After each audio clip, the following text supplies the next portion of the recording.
Oi pessoal, Luciano aqui de novo na área para vocês, para mais um vídeo. E desculpa aí, eu tô meio gripado, tá? Mas hoje eu queria primeiramente agradecer para você, agradecer, né? Já chegamos aos 400 inscritos. Eu tô muito feliz, né? E desculpa minha voz, tá? Mas hoje vamos falar de um período, né? Muitas vezes esquecido da história brasileira, né? Muitas vezes esquecido da história brasileira, muitas vezes é, ignorado, né? E que uma pessoa teve grande participação nessa história, né? É, e que gerou um dos mais abomináveis conflitos em uma das maiores tragédias do século XIX. Bom, vamos lá?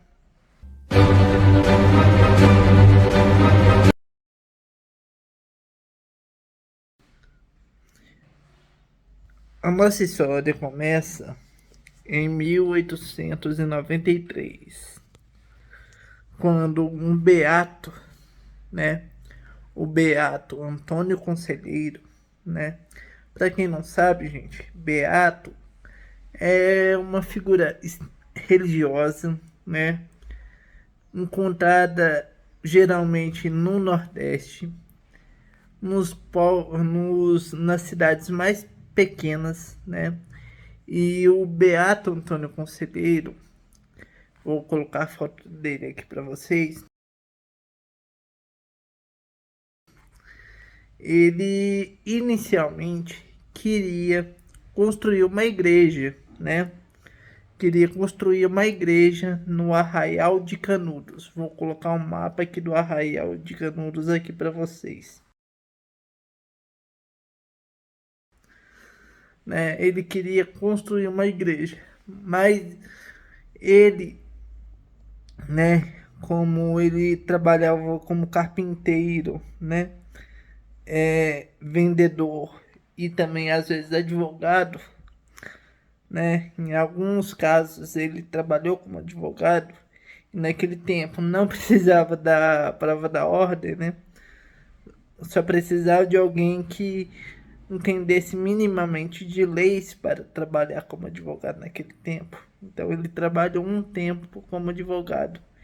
E nisso ele notou, né, as misérias, as mazelas dos sertanejos, né? E com isso ele começou a agir como um líder espiritual em Canudos, né? E aí ele construiu a vila de Belo Monte, né? Vou colocar foto da vila de Belo Monte aqui para vocês, para dar uma olhada,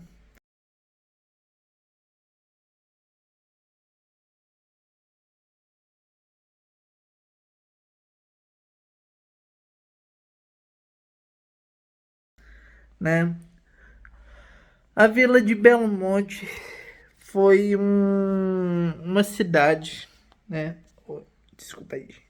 Foi uma cidade, né?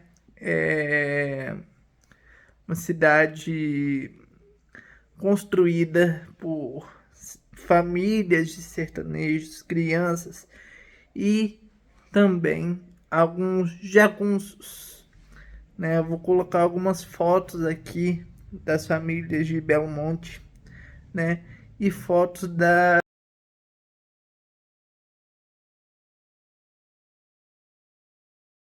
povoado de Belmonte para vocês aqui, para vocês darem uma olhada.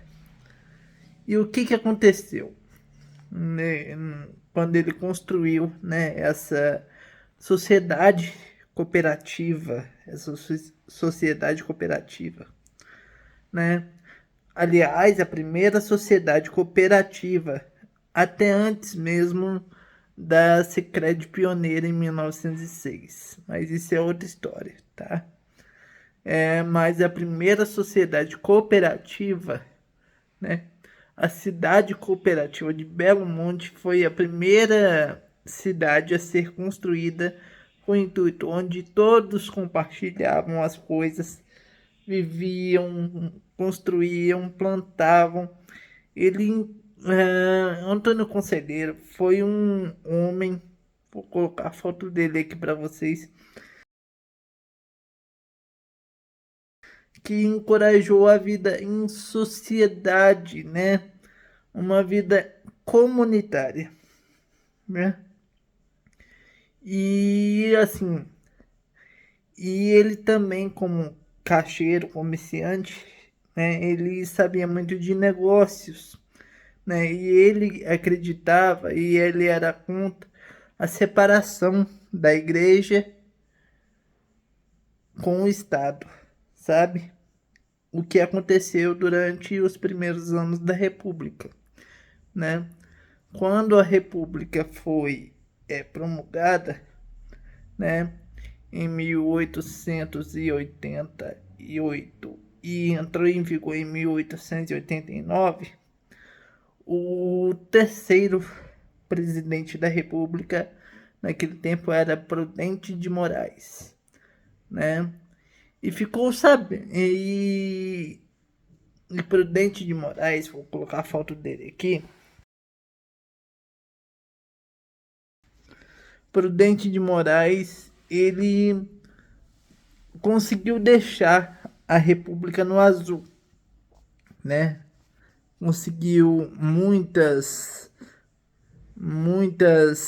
coisas positivas, mas também foi responsável pelo maior massacre do Nordeste naquele tempo.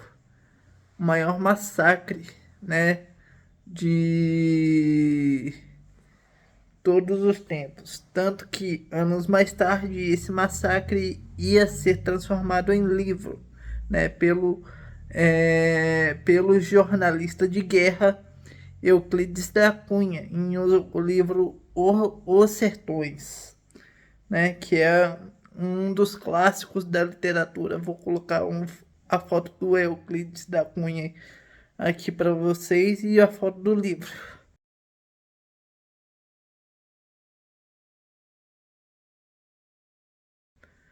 né? Euclides da Cunha, ele foi um dos correspondentes de guerra, né, que relatou os acontecimentos em Canudos, né, em Belo Monte, né? É, três expedições militares, né, foram mandadas para Belmonte para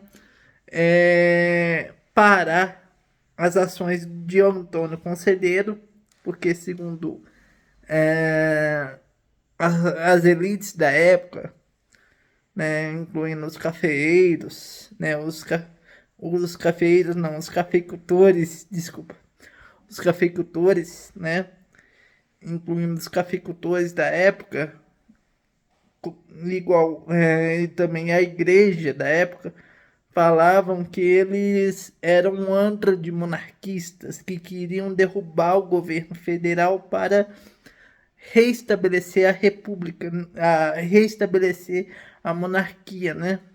É a república. Se ele já, né? Desculpa aí, gente. Reestabelecer a monarquia, né? Então, temendo esse fato, né? Eles mandaram três expedições militares, né? Sendo que a primeira emboscou um grupo de conselheiristas, né? Mas ainda assim, com uso de facões, com uso de pás, com paus, pedras, eles conseguiram é,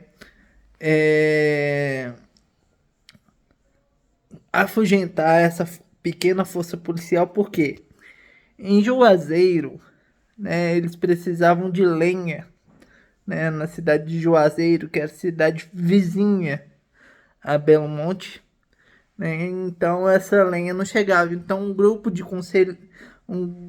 conselheiristas foi até lá, né? Vou colocar a foto de Juazeiro aqui para vocês naquele tempo, para poder ver o que estava acontecendo. E quando eles chegaram lá, eles achavam que Juazeiro ia ser invadida pelas forças de Antônio Conselheiro, né? Mas não era bem isso que aconteceu. Então, com as armas desses soldados, né? Eles conseguiram impedir o avanço de uma segunda expedição, porque também muitos jagunços dos coronéis da região tinham se juntado ao movimento conselheirista, né, na formação de Belmonte, né? E foi só em 1897 que o governo central conseguiu arrasar, né, Belo Monte. E como vocês podem ver em fotos, né, das ruínas,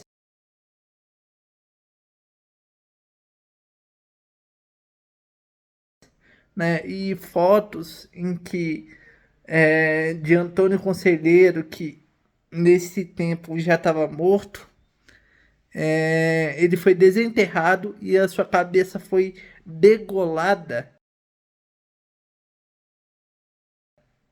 para poder servir como troféu, né? Pro simbolizando a vitória do governo central sobre Canudos. Mas anos depois, Euclides da Cunha, com o livro Os Sertões, né? Vou voltar a foto dele aqui.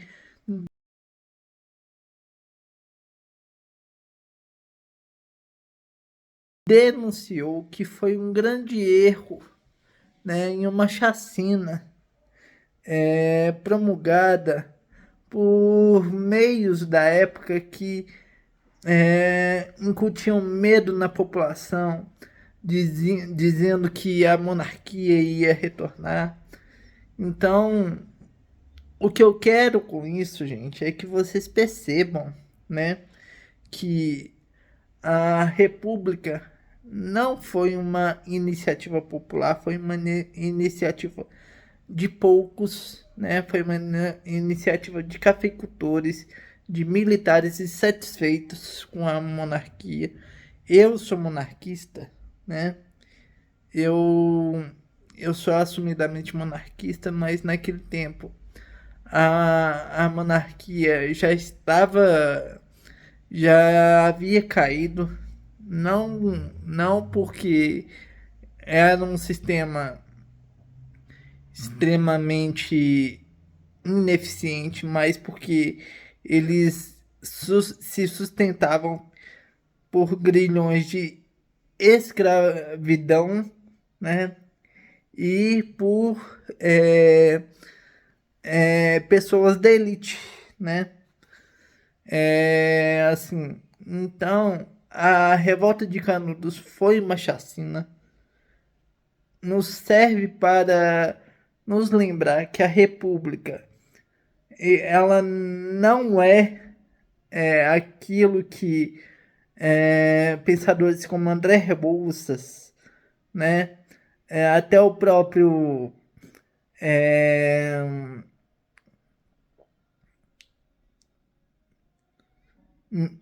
ex-ministro da Fazenda, que criou o encilhamento, o plano econômico encilhamento, idealizou, né? Rui Barbosa, lembrei o nome dele aqui, vou colocar a foto dele aqui para vocês.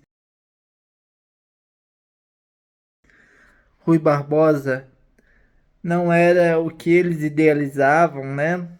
Porque a única engrenagem podre da República, no papel a República é ótima no papel, mas a sua principal engrenagem podre, tanto da monarquia quanto da República, são as pessoas. Se a gente não tiver bons governantes, se a gente não tiver um povo extremamente atuante, o nosso regime vai fracassar e não vai ter revolução que salve, né? A gente tem que estar sempre atuante, tá? Esse foi o vídeo. Eu espero que vocês tenham gostado, tá? É, eu tô muito feliz e estou muito satisfeito com os inscritos novos. Sejam muito bem-vindos. Espero que vocês gostem desse vídeo.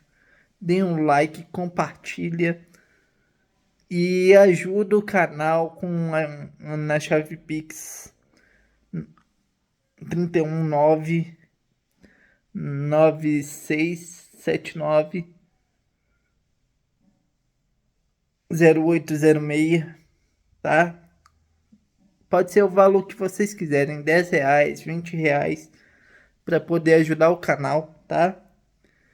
E é isso, gente. Eu quero agora chegar aos 500 inscritos, então me ajuda, se inscreva, tá? Desculpa a demora para postar vídeo, mas é porque eu estou extremamente gripado, tô passando mal aqui, tá? Então é isso. Até lá, até o próximo vídeo e um beijo e tchau.